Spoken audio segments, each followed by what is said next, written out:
చిన్న ఇంజెక్షన్ ద్వారా మోకాలు మరియు నడుము నొప్పులకు దీర్ఘకాలిక పరిష్కారం. డాక్టర్ ప్రకాష్ గుడిపూడి. సంప్రదించండి. Allied's pain and pain management centre, Hyderabad. Yanam మరియు మత్స్యకార ప్రజలందరికీ కూడా నా నమస్కారాలండి. గత చాలా రోజుల నుంచి యానం మత్స్యకారులు ఈ ఫిషర్మ్యాన్ కాంపెన్సేషన్ అనే దాని గురించి మహాధర్నాలు అన్నీ కూడా చేయడం జరుగుతుంది. ఈ మత్స్యకార కాంపెన్సేషన్ అనేది 2 సంవత్సరాల నుంచి కూడా జాప్యం చేసుకుంటూ రావడం జరిగింది. దానికి ప్రభుత్వం ఈ ధర్నాల్లో వాళ్ళ దిగొచ్చి ఉన్న మత్స్యకార ప్రజలందరికీ కూడా ఓఎన్జీసీ వారితో కూడా చర్చించి ఈ డబ్బులు ఎలక్షన్ ముందు కల్లా ముఖ్యమంత్రి గారిని గత 3 రోజుల ముందు 4-5 రోజుల ముందు కలవడం జరిగి ఎలక్షన్ కోడ్ రాకముందే మత్స్యకారులు అకౌంట్స్లో జమ చేస్తామని చెప్పి ఆయన హామీ ఇవ్వడం జరిగింది. ఢిల్లీ వెళ్ళి ఓఎన్జీసీ డైరెక్టర్ని అందరినీ కూడా కలిసి ఈ మత్స్యకారుల అమౌంట్ కూడా వెంటనే రిలీజ్ చేయాలి అని కోరగా మన కాకినాడ ఓఎన్జీసీ ఈడీ గారు రత్నేష్ గారు కూడా ఈ అమౌంట్ 5,462 మందికి గాను గవర్నమెంట్ నుంచి కూడా మాకు రావడం జరిగింది. ఈ 23 కోట్లు ఆల్రెడీ పుదుచ్చేరి గవర్నమెంట్ అకౌంట్లో మేము జమ చేయడం జరిగిందని చెప్పడం జరిగింది. అయినా దానికి మినహా మిగతా అమౌంట్ 71,76,09,000 రూపాయలు మెంబర్ సెక్రటరీ పుదుచ్చేరి అంటే పుదుచ్చేరి గవర్నమెంట్ వారి ఖజానాలో కూడా జమ చేయబడితే దాన్ని ఈ రెండిట్లు 23 కోట్లని 71 కోట్లని కలిపి 94,77,69,000 వీళ్ళందరి అకౌంట్లో కూడా ఈ 5,462 మంది అకౌంట్లో కూడా జమ చేయడం జరుగుతుందని చెప్పి మన ఓఎన్జీసీ వారు కూడా తెలపడం జరిగింది. ప్రతి ఒక్కరి అకౌంట్లో ఈ ఓఎన్జీసీ వారి దాంట్లో సోమవారం పొద్దున్న కల్లా ఈ అమౌంట్ అందరి అకౌంట్లో కూడా పడడం జరుగుతుంది. అంటే ప్రభుత్వ ఖజానా అకౌంట్లో ఈ అమౌంట్ వాళ్ళ దగ్గర పడిన తర్వాత మన ముఖ్యమంత్రి గారు మన ఫిషర్మ్యాన్ మంత్రి గారు అందరూ కూడా యానం విచ్చేసి ఈ మత్స్యకార ప్రజలందరికీ కూడా ఈ అమౌంట్ వారి ద్వారా అందరికీ కూడా అందజేయడం జరుగుతుంది. అది డిబిటీ ద్వారా అందజేయడం, చెక్కులు డిస్ట్రిబ్యూషన్ అనేది యానంలో ముఖ్యమంత్రి గారు ఎలక్షన్ ముందు విచ్చేసి ప్రతి ఒక్కరికి కూడా అందజేయడం జరుగుతుంది. ఇదన్నీ ఎలా ఉండగా కూడా ఈ 24 నెలల ఈ అమౌంట్ 2 విడతలుగా విడదీశారని చెప్పడం జరిగింది. ఈ అమౌంట్ కూడా మొదటి 14-15 నెలలకి గాను ఈ అమౌంట్ ప్రజలందరి అకౌంట్లో పడతాయని చెప్పారు. దీన్ని ఎందుకు విడదీయాల్సి వచ్చింది అని నేను ఓఎన్జీసీ వారిని అడగగా దీనికి మరొక 3 నెలలు కలపాల్సిందిగా ముఖ్యమంత్రి గారి దగ్గర నుంచి పిలుపు వచ్చింది అని చెప్పడం జరిగింది.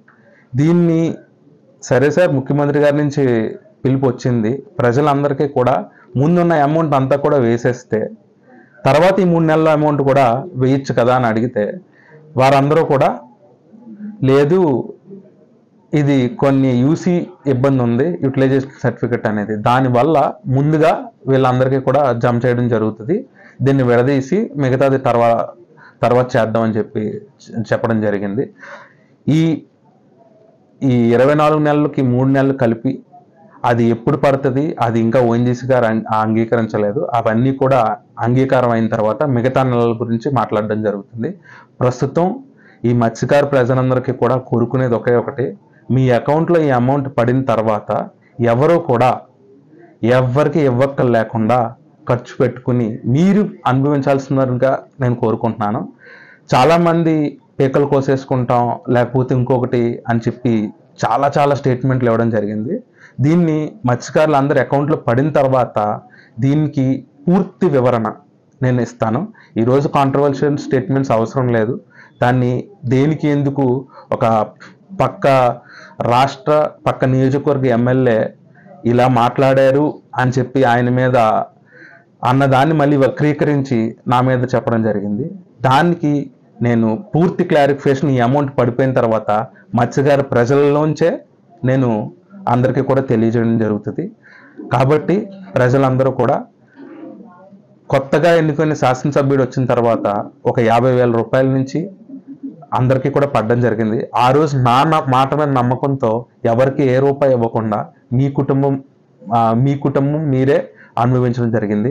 అలాగే ఇప్పుడు పడే ఈ అమౌంట్ కూడా మీరే అనుభవించి ఏ పెద్దలకి ఏ లబ్ధిదారులకి అందజేయకుండా మీరు ఒక్కరే అనుభవిస్తారని, అటువంటి ఏదైనా చిన్న విషయం ఉన్నా కూడా నా వరకు తీసుకొచ్చి ఏదైనా ఇమ్మీడియట్గా పోలీస్ వారిని కానీ లోకల్ డిపార్ట్మెంట్ వారిని కానీ మీకు ఏ ఇబ్బంది రాకుండా చూసుకునే బాధ్యత ఒక శాసనసభ్యుడిగా నా మీద ఉంది. ప్రజలందరూ కూడా గమనించాల్సింది ఏంటంటే, ఒక్కసారి మనం దాని నుంచి తప్పించుకుని బయటకు వచ్చాం, మళ్ళీ అదే మీరు రిపీట్ చేయడం మొదలు పెడితే ఇదే పరిస్థితి తరతరాలైన యుగాలైనా ఎటువంటిదే ఉంటుంది. కాబట్టి మత్స్యకార ప్రజలందరూ కూడా మీలో ఒక సభ్యుడిగా కాకుండా మీలో ఒక బిడ్డగా నన్ను భావించి భావితరాల భవిష్యత్తు కోసం, మీ పిల్లల భవిష్యత్తు కోసం ఇటువంటి అన్ని కూడా ఆపి మీ కుటుంబం మీరే అనుభవించాల్సిందిగా కోరుకుంటూ సెలవు తీసుకుంటున్నాను. ఈ సవాళ్ళకి ఆయన పీకలు కోసేసుకోవడం కంటే ఎక్కడ కోసుకుంటారో కూడా నాకు చెప్తే నేను మా మత్స్యకార ప్రజలు అందరూ కూడా ముందుగా వస్తాం. ఎందుకనుకుంటున్నారు? యానం ప్రజలందరూ ఒక ఎత్తు అయితే మత్స్యకార ప్రజలు ఆయనకు ఒక ఎత్తు. ఎందుకంటే నిజంగా వాళ్ళని ఇన్నోసెన్స్ అనాలా ఏమనాలో కూడా తెలియని పరిస్థితి అనమాట. ఆయన ఏం చెప్తే అది సుమారు 20 సంవత్సరాల నుంచి నిజానికి అబద్ధానికి ఆయన ఏం చెప్తే అది చేసుకుంటూ వచ్చారు. వాళ్ళ డబ్బులో 10,000 పడితే 5,000, 25,000 పడితే 15,000, 14,000, 10,000. ఈయన ఎక్కడి నుంచి మొదలయ్యాడు, ఈరోజు ఏ స్థాయిలో ఉన్నాడు? ఇది ఎమ్మెల్యే జీతంతోనే ఎన్ని చేసుకొచ్చేస్తున్నారంటే మరి మీరు అందరూ కూడా ఆలోచించాలి. ఆయనకి ఏ వ్యాపారాలు లేవు, ఏమీ లేవు. మరి కేవలం ఒక్క ఎమ్మెల్యే జీతంతోనే, మంత్రి జీతంతోనే ఆయన అన్నీ చేసుకుంటూ వస్తున్నాడు. పోనీ పక్కన పెడదామండి, రాజకీయంగా అనేక రకాలుగా ఎదుక్కుంటూ అనేక మిత్రులు సహాయ సహకారాలతో ఆయన ఇక్కడి వరకు వచ్చాడు అనుకోవచ్చు. పక్కన నియోజకవర్గంలో సుమారు 3 నుంచి 4 సార్లు ఈ డబ్బులు పడడం జరిగింది. ఆయన అంత ధైర్యంగా పక్క వాళ్ళ అకౌంట్లో, మత్స్యకారుల అకౌంట్లో పడిన డబ్బులు నేను తీసుకోలేదు, నువ్వు తీసుకున్నావు అని అనే స్థితికి ఆయన వచ్చాడు అంటే మా యానం పరిస్థితి, యానం మత్స్యకారుల పరిస్థితి ఎంత మత్స్యకారుల అకౌంట్లో పడిన డబ్బులు నేను తీసుకోలేదు, నువ్వు తీసుకున్నావు అని అనే స్థితికి ఆయన వచ్చాడు అంటే మా యానం పరిస్థితి, యానం మత్స్యకారుల పరిస్థితి ఎంత అనగదొక్కుపడి ఉందండి.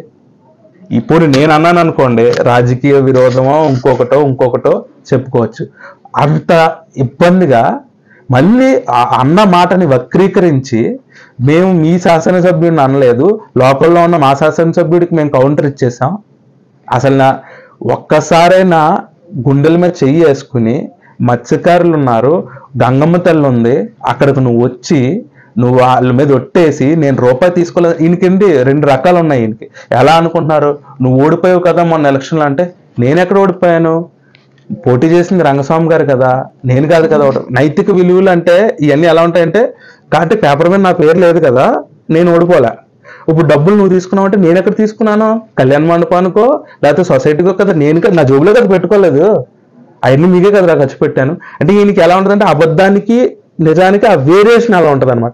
అంటే తీసుకుని నేను ఖర్చు పెట్టుకుంటే నేను ఖర్చు పెట్టినట్టు, నాకు కాదు కదా, రాజకీయ లబ్ధి కోసమో లేకపోతే ఇంకో దాని కోసమో ఖర్చు పెట్టానని చెప్పుకునే దాన్ని ఈయన తీసుకోలేదని అన్నాం అనమాట.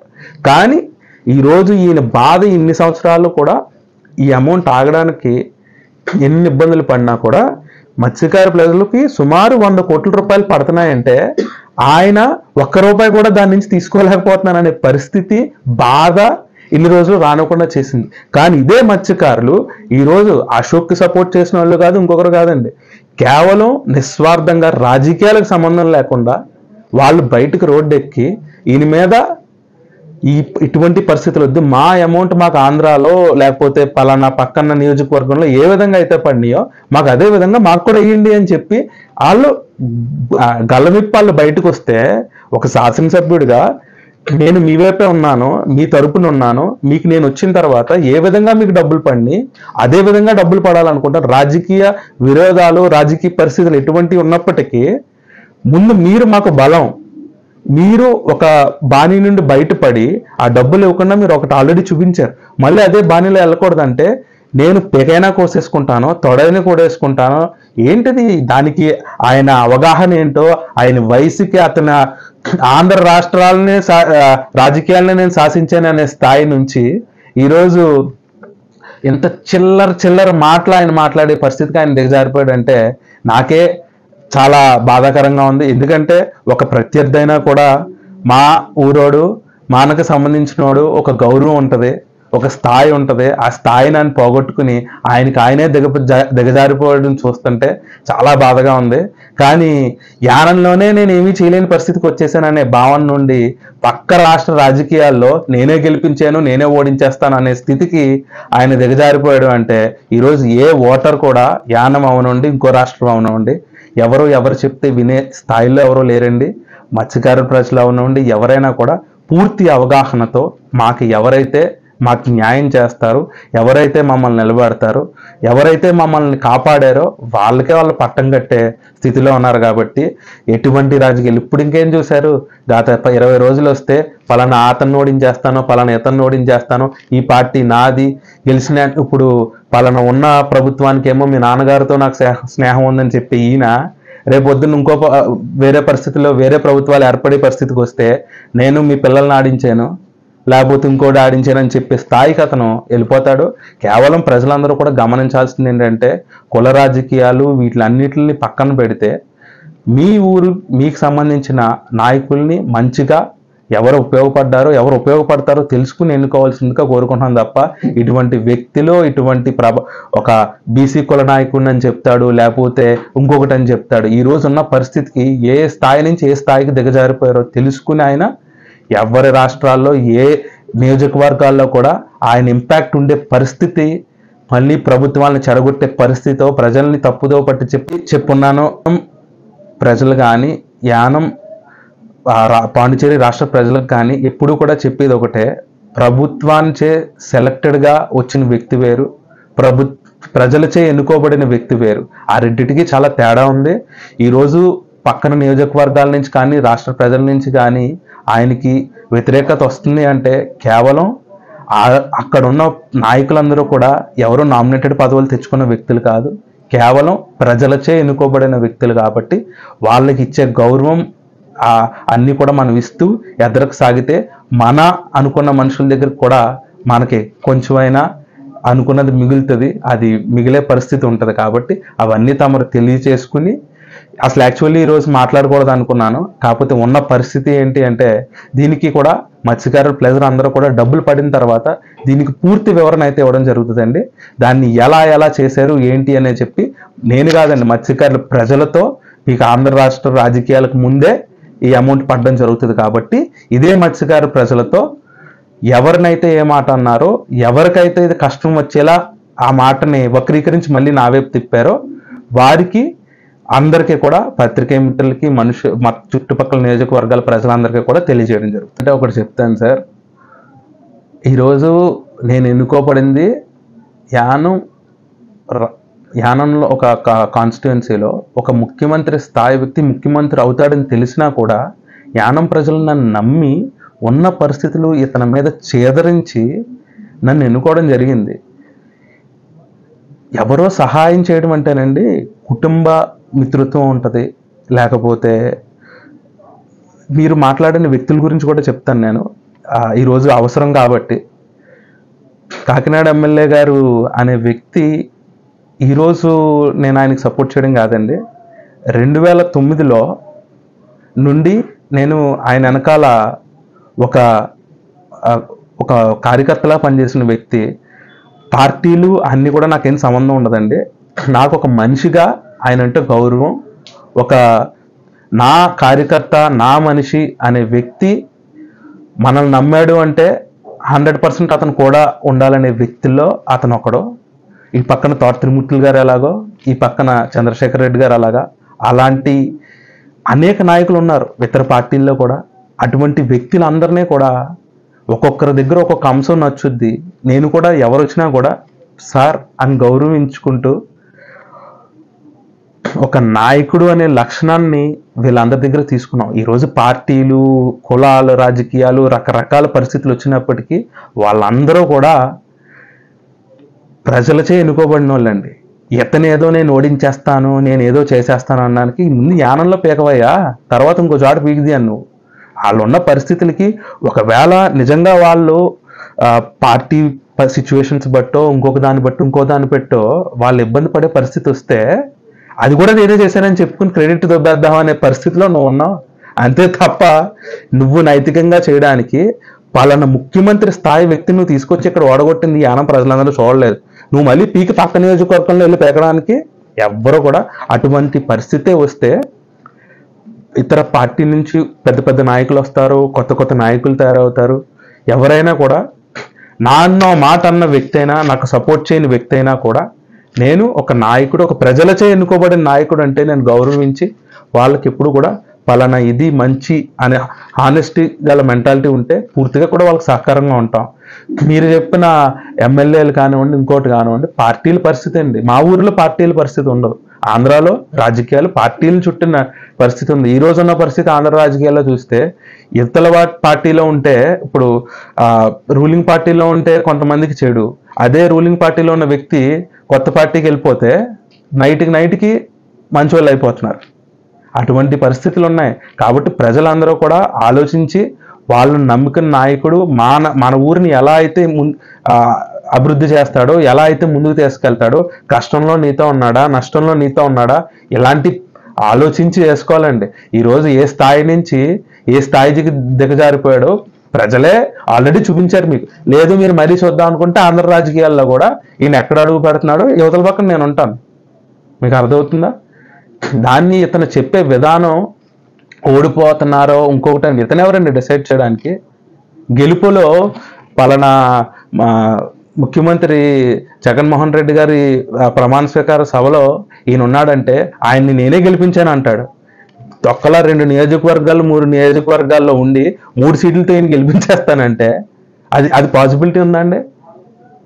ఒక గౌరవం ఏంటంటే పక్క రాష్ట్రం నుంచి ఒక నాయకుడు వస్తే నిజంగా అతని లాంటి వ్యక్తి కూడా ప్రమాణ స్వీకారం రోజున పైన కూర్చోబెట్టుకుని గౌరవించాడంటే అది పవన్ కళ్యాణ్ గారు అవనండి, చంద్రబాబు నాయుడు గారు అవనండి, లేదా జగన్మోహన్ రెడ్డి గారు అవనండి, అది వాళ్ళు ఇచ్చే గౌరవం. పలానా మన రాష్ట్రంలో యానం అనేది మనలో ఒక భాగం భౌగోళికంగా, దాన్ని గౌరవం ఇచ్చినప్పుడు అది నిలబెట్టుకోవాలి. అది నిలబెట్టుకోకుండా నేనే ప్రతిదీ ఒక పక్కన ఆయన నా ఆప్తుడు, నేను ఆయన ఇంట్లో వాళ్ళ నాన్నగారికి మిత్రుడు అంటాడు, ఇంకో పక్కనేమో ఇంకో పార్టీ వాళ్ళని ఇంకో రకంగా చెప్తున్నాడు. ఆయన రకరకాల సిచ్యువేషన్ ఎనాలిసిస్ చేసుకుంటూ ఏది గెలిచేస్తుందో ఏది ఓడిపోతుందో ఏదైనా డిసైడ్ చేసేసినట్టు రాజకీయ పండితుల ఇదే ముఖ్యమైన వ్యక్తి పలానా పవన్ కళ్యాణ్ గారిని పక్కన కూర్చోబెట్టుకుని, మీరు మర్చిపోయి ఉన్నారేమో అదే ఎలక్షన్ ముందు ఈయన చేసిన డ్రామాలు, మళ్ళీ ఇదే వ్యక్తి ఎలక్షన్ వచ్చేటప్పటికి నేను జగన్మోహన్ రెడ్డి గారికి చేస్తాను. ఇప్పుడు కూడా ఏ రాష్ట్ర రాజకీయాల్లో కూడా ఆంధ్రాలో కానండి ఎవ్వరు ఈయన్ని ఎంటర్టైన్ చేయట్లేదు. ఏ పార్టీ కూడా, అది తెలుగుదేశం అవనండి, పవన్ కళ్యాణ్ గారు జనసేన అవనండి, వైసీపీ కానీ ఎవ్వరు కూడా ఈయన ఎంటర్టైన్ చేయనివ్వక, ఈయనకి ఏం అర్థం కాక వీళ్ళు పలానా పక్కన 2-3 ఉన్నారు, వీళ్ళు నేను ఓడించేసి నేను తొక్కించేస్తాను, లేకపోతే రామచంద్ర పొలాన్ని నేను గెలిపించేస్తాను.